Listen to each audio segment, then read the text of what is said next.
Sorry video 17 उंची घेतली त्याच्यात 1.5 मिळवली.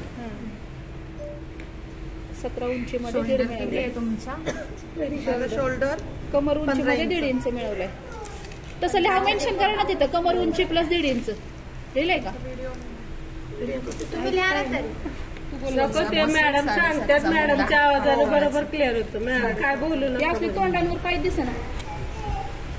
हा 0 नंबर असतो इथं. नंबर टाकायचा ज्यांना कळत नाही त्यांनी. मॅडम मी तर नंबरच टाकते.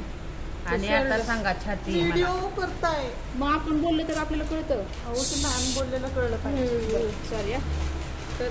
छाती 36 9 प्लस 1.5 इंच घेतोय आपण. 9 प्लस 1.5 इंच 1.5च घेतोय कारण नकोय आपल्याला फार मार्जिन. जॅकेट आहे ना त्याच्यामुळे. कमर लेंथ किती? कमर लेंथ 14 14.5 टाकते. किती आहे? 15 14. तर हे जेवढं छातीला टाकलंय ना तेवढंच मी खाली पण टाकते. 10.5. तेवढं काही लागत नाही. अगदी सीटच्या लेवलला जर आणलं तुम्ही तर मग सीट घेऊन टाकावा लागेल. इथं असेल तर नाही लागणार तुम्हाला सीट घेऊन शिकून घ्या की. येणार आहे तुम्हाला ड्रेसमध्ये. Okay madam. झालं ना आता 1 तारखेपासून ड्रेसच आहे तुमचे. ड्रेस आणून ठेवायचे का? ड्रेस मटेरियल आणून ठेवायचं. माझ्याकडे ड्रेस मटेरियल भरपूर आहे. कोणाला पाहिजे असतील. 7.5 मुंडा 7.5 शोल्डर.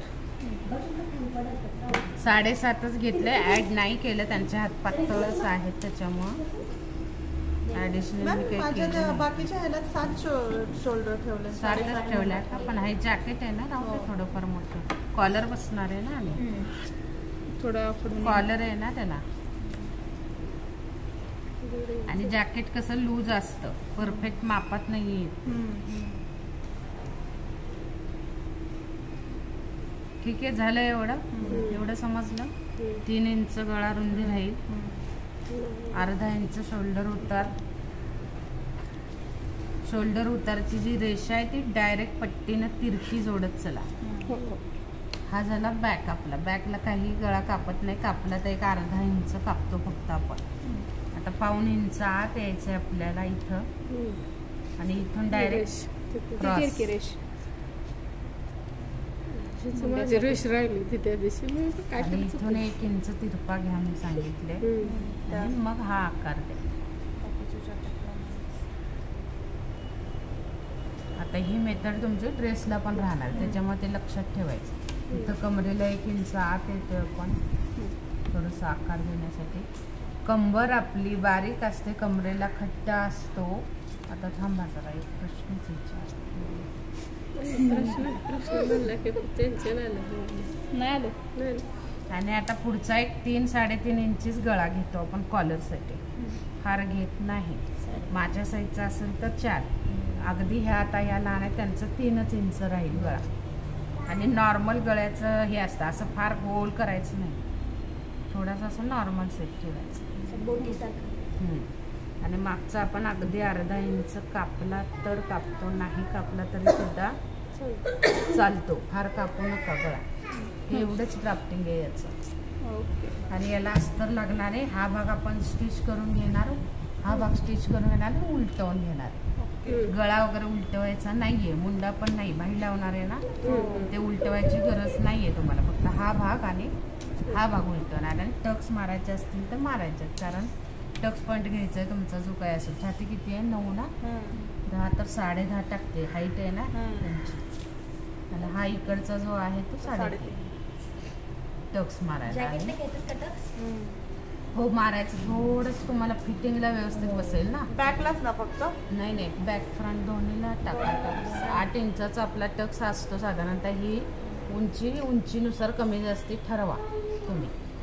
ड्रेसचा कसा असतो टक्स आपला तसा शिवाय. हे असं हो मध्येच द्यायचं. उंची कमी असली तर कमी असतो का टक्स? मध्ये म्हणजे आपल्या